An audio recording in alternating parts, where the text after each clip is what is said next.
اهلا بكم من مطبخ اميرة الامير. هنعمل النهاردة مع بعض بط مسلوق في الشوربة. هنعمله بطريقة سهلة جدا وبسيطة وهيطلع بالشكل الحلو ده. طبعا بعد ما هيخلص ويستوي هندخله الفرن وهياخد اللون الاحمر ده. يلا نشوف طريقتها.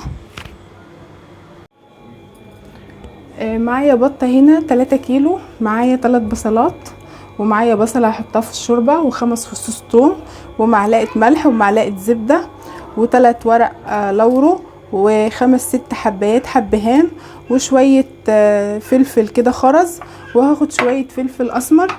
انا طبعا هحشي قلبها بصل. طبعا هخرط كده البصل الاول كده بالشكل ده.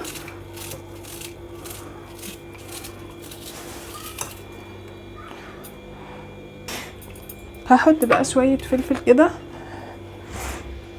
وهحط شوية ملح، وهجيب مكعب الزبدة هحطه هنا كده. وطبعا هفضل ادعك في البصلة لحد ما انزل ميتها. تمام.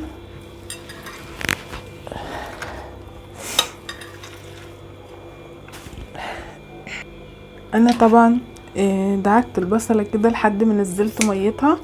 هجيب بقى القنصة وهقطعها مكعبات كده، فيها مكعبات صغيرة بحيث ان هي تستوي في الشوربة من جوه. تمام زي ما انتوا شايفين كده.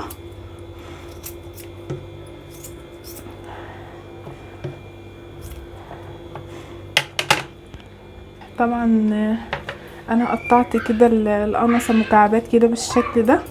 هجيب بقى البطة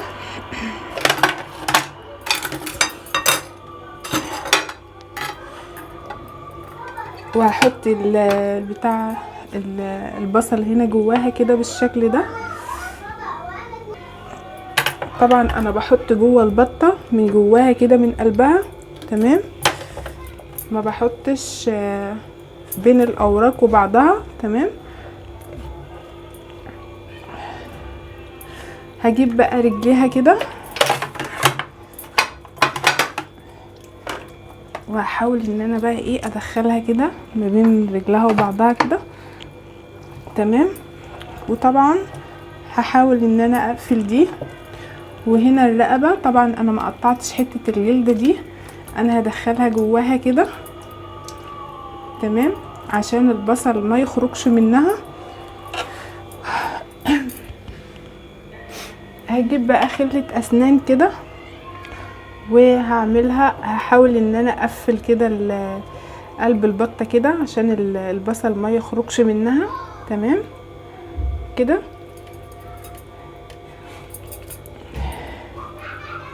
هجيب واحدة كمان واحطها هنا كده.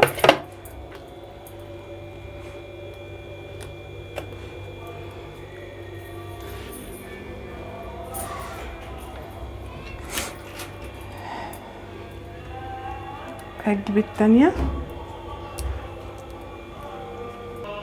انا كده قفلتها كده بالشكل ده. تمام. هجيب بقى حتة زبدة، طبعا هدعكها فيها كده زي ما انتوا شايفين كده.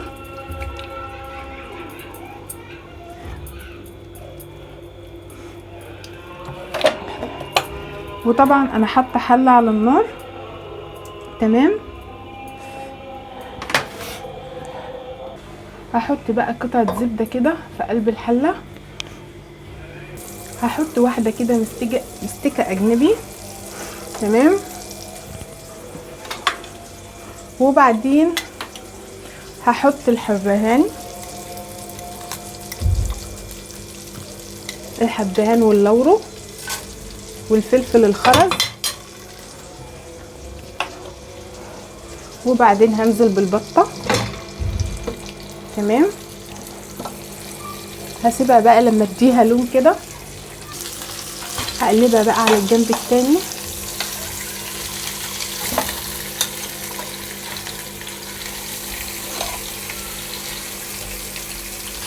هحط عليها بقى الفلفل الاسمر.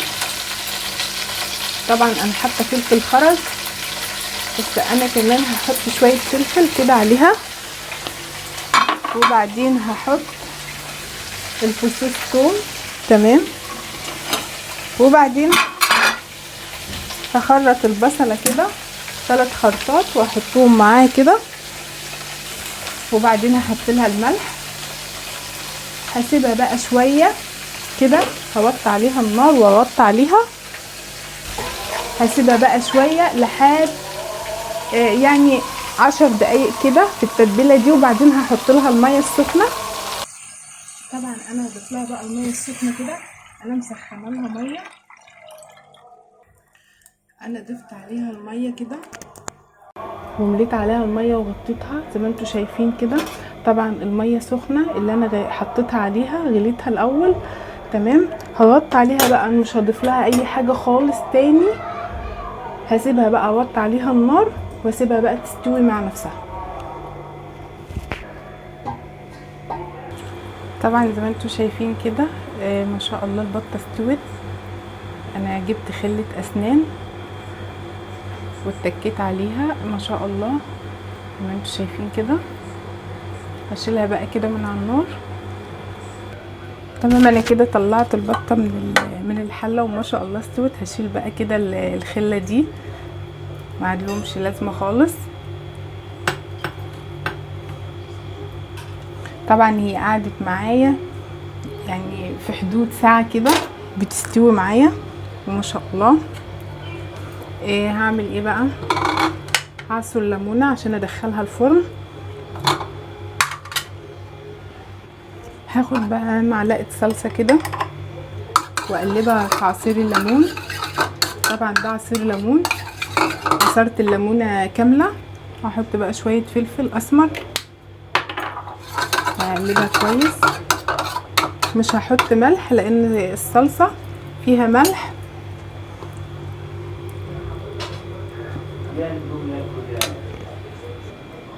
انا كده خلصتها، خلصت الخليط كله اللي معايا. هدخلها بقى الفرن، هولع الشوايه اللي فوق واسيبها تحمر معايا بقى كده وارجع لكم تاني. تمام كده انا خلاص خلصت الطبق بتاعي. زي ما انتوا شايفين كده دخلت البطه احمرت، اخدت لها وش كده لون احمر حلو. طبعا الشوربه بتاعتها ما شاء الله حلوه جدا. لو عجبكم الفيديو ما تنسوش تعملوا لي لايك وتشتركوا على قناتي على اليوتيوب وعلى صفحتي على الفيسبوك مطبخ أميرة الأمير. أشكركم جدا. السلام عليكم.